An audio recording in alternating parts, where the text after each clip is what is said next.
Сейчас в Ленске на базе учебного комбината «Алмаз-Дортранса» преподаватели специализированного центра «Вольво» из Петербурга читают курсы лекций на тему обслуживания и ремонт. Подробности у Сергея Евсюкова. Александр Симкин – преподаватель из Санкт-Петербурга. Его задача – научить слесарей СТО «Вольво» Ленских АРМ новым методам обслуживания и ремонта отдельных узлов и агрегатов автомобиля. Мы проводим обучение сотрудников станции, в данном случае сотрудников компании «Алроса», по ремонту, по устройству автомобилей «Вольво». То есть у нас компания Volvo постоянно меняет и модельный ряд. Вот у нас, кстати, недавно сменился модельный ряд автомобилей.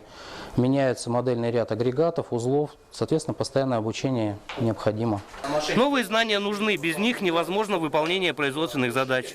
Поэтому ученики внимательно слушают теорию и задают интересующие вопросы. А чтобы лучше понять тему и визуально ее изучить, разбирают нюансы на видеослайдах.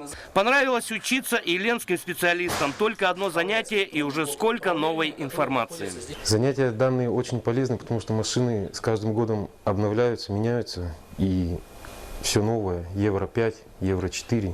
И сейчас вот это мы все изучаем. Сегодня мы изучали коробку-автомат.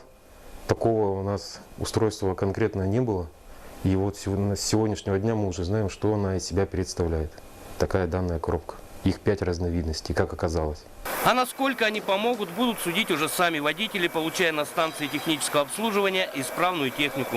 Сколько она пройдет, зависит от тех ребят, которые сначала получили новые знания, а потом применили их на практике в ямах и цехах СТО.